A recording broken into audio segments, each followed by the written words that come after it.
আসসালামু আলাইকুম। ম্যাজিক বাংলা টিভির রাত 11টার সংবাদে আপনাদের স্বাগত জানাচ্ছি আমি নাহিদা। শুরুতেই 13 সংবাদ শিরোনাম। বাংলাদেশ চোখের সেবা সম্প্রসারণে অরবিশের সাথে কাজ করতে আগ্রহ জানালেন অধ্যাপক ইউনূস। যেখানেই যেত হাসিনার পরিবারের কান্নাকাটি শুরু হয়ে যেত সার্জিস আলম। 3 মাসে জ্বালানি খাতে 370 কোটি টাকা সাশ্রয়, জ্বালানি উপদেষ্টা।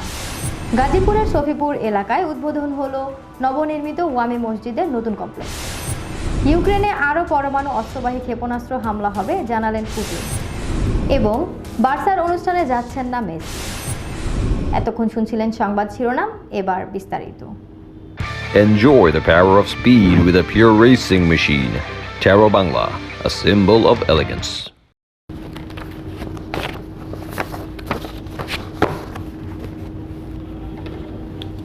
প্রধান উপদেষ্টা অধ্যাপক ডক্টর মোহাম্মদ ইউনূস দেশে চোখের যত্ন ও পরিষেবা সম্প্রসারণের জন্য অলাভজনক প্রতিষ্ঠান অরবিশ ইন্টারন্যাশনালের সাথে কাজ ও সহযোগিতা করার জন্য বাংলাদেশের আগ্রহ প্রকাশ করেছেন।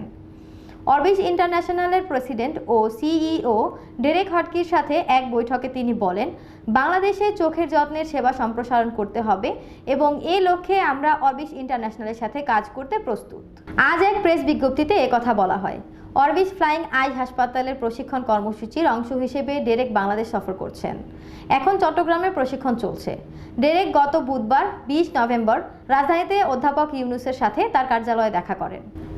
অরবিশ বাংলাদেশের কান্ট্রি ডিরেক্টর ডক্টর মুনির আহমেদ প্রধান উপদেষ্টার সাথে সাক্ষাতের সময় ডেরেকের সাথে ছিলেন। অরবিশ প্রেসিডেন্ট প্রধান উপদেষ্টাকে ফ্লাইং আই হাসপাতালের একটি মডেল সংস্করণ উপস্থাপন করেন। অধ্যাপক ইউনূস এটির ভূয়সী প্রশংসা করেন। ডেরেক অরবিশ ইন্টারন্যাশনালের কাজ সম্পর্কে প্রধান উপদেষ্টাকে অভিহিত করেন। অরবিশ 1982 সালে বিশ্বব্যাপী দৃষ্টি সংরক্ষণ কর্মসূচি শুরু করেছিল। অরবিশ গত 39 বছর ধরে বাংলাদেশের স্বাস্থ্য ও পরিবার কল্যাণ মন্ত্রণালয়ের সাথে কাজ করছে। বৈষম্য বিরোধী ছাত্র আন্দোলনের সমন্বয়ক সার্জিস আলম বলেন, যেখানেই সে গিয়েছে হাসিনার পরিবারের কান্নাকাটি শুরু হয়ে যেত। তার পরিবারের 18 জন মানুষ, আর এই 2000 জন কি মানুষ নয়? এদেরকে খুন করার সময় কি তার বুক কেঁপে উঠল না? শনিবার 23 নভেম্বর জুলাই শহীদ স্মৃতি ফাউন্ডেশনের পক্ষ থেকে নিহতদের মাঝে চেক প্রদান অনুষ্ঠানে সার্জিস আলম এই প্রশ্ন তোলেন। তিনি গুলিবিদ্ধ একজনের ছবি দেখিয়ে বলেন, মানুষকে শুধুমাত্র পয়েন্ট ব্ল্যাঙ্ক শুট করে এভাবে তার খুলি এবং মগজ উড়িয়ে দেওয়া সম্ভব। সেই জায়গায় দূর থেকে কোনো প্রশিক্ষিত স্নাইপার দিয়ে এ কাজ করানো হয়েছে। তাদের কি দেশের বাইরের কোথাও থেকে আনা হয়েছিল, নাকি ভাড়াটে খুনি নিয়ে আসা হয়েছিল? ক্ষমতা বাঁচানোর জন্য, নাকি দেশে এমন হত্যাযজ্ঞ ঘটানোর জন্য প্রশিক্ষণ দেওয়া হচ্ছিল?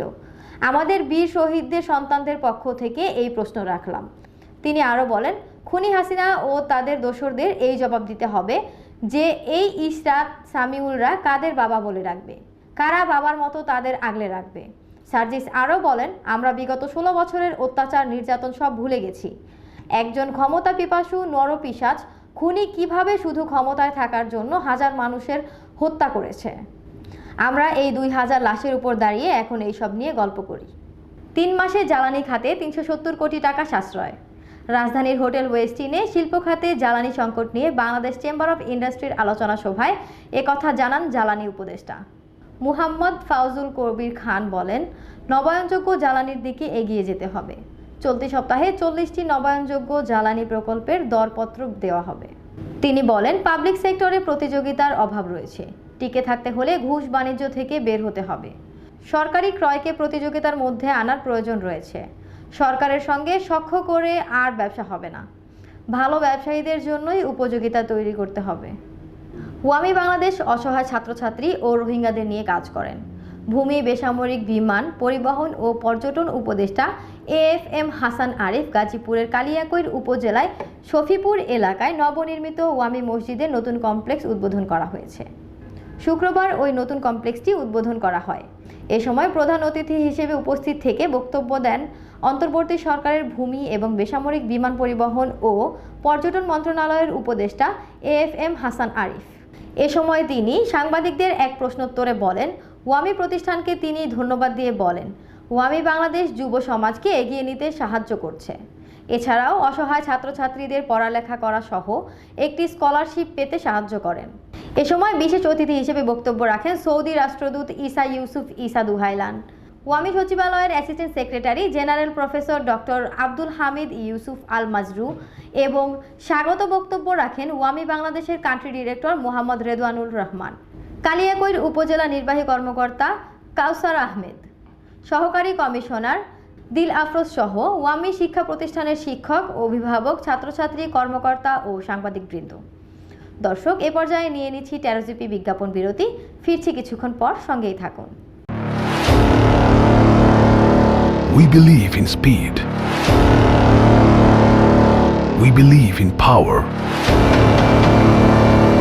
We are built to race. Let's start the joy of riding.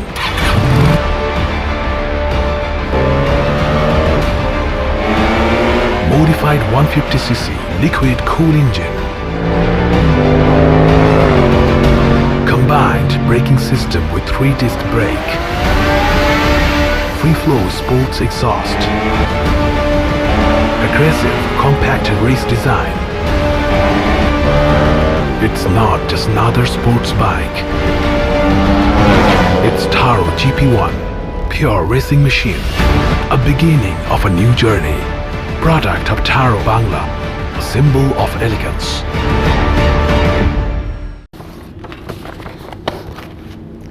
ফিরে এলাম 13GP বিজ্ঞাপন বিরতির পর। Enjoy the power of speed with a pure racing machine. Taro Bangla, a symbol of elegance. দর্শক, এবার আন্তর্জাতিক সংবাদ।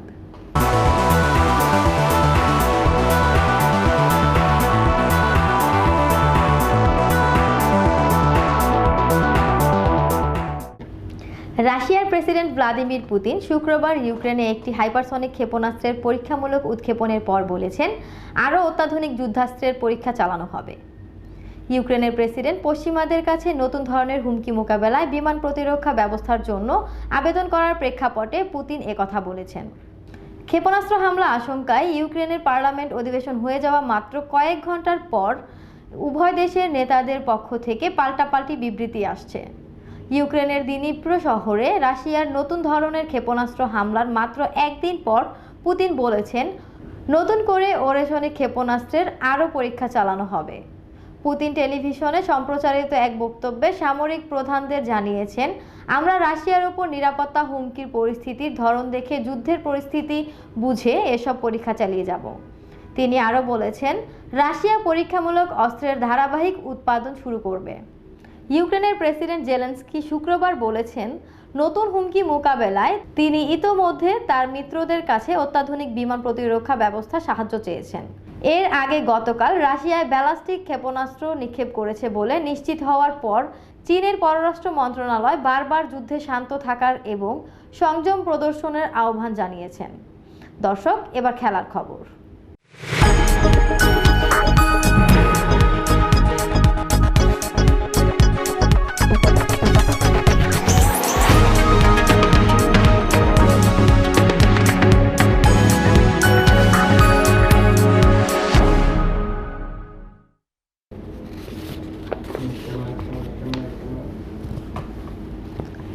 বছরের সম্পর্ক ভেঙে বার্সেলোনা ছেড়ে যাওয়ার পর থেকেই ফুটবল বিশ্বের সেরা খেলোয়াড় লিওনেল মেসির সাথে কাতালান ক্লাবটির সম্পর্ক ভালো নয় বলেই ধারণা ছিল ভক্তদের।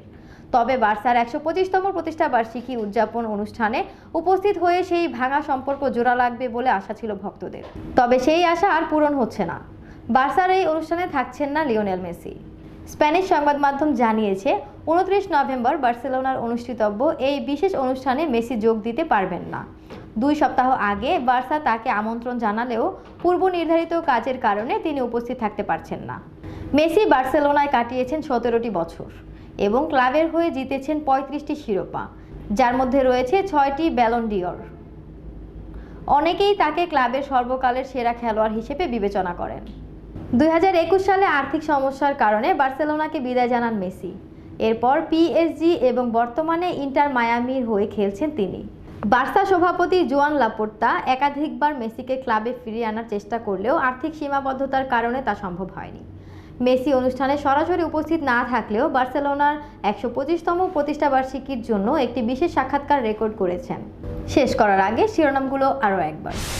বাংলাদেশ চোখের সেবা সম্প্রসারণে অরবিশের সাথে কাজ করতে আগ্রহ জানালেন অধ্যাপক ইউসুফ। যেখানেই যেত হাসিনার পরিবারের কান্নাকাটি শুরু হয়ে যেত সার্জিস আলম। 3 মাসে জ্বালানি খাতে 370 কোটি টাকা সাশ্রয়, জ্বালানি উপদেষ্টা। গাজীপুরের শফিপুর এলাকায় উদ্বোধন হলো নবনির্মিত ওয়ামি মসজিদের নতুন কমপ্লেক্স। ইউক্রেনে আরও পরমাণু অস্ত্রবাহী ক্ষেপণাস্ত্র হামলা হবে জানালেন পুতিন। এবং বার্সার অনুষ্ঠানে যাচ্ছেন না মেসি। এই ছিল আজকের সংবাদ। পরবর্তী সংবাদ দেখার আমন্ত্রণ জানিয়ে শেষ করছি এখনকার সংবাদ। ভালো থাকুন, সুস্থ থাকুন, ম্যাজিক বাংলা টিভির সাথেই থাকুন। ধন্যবাদ।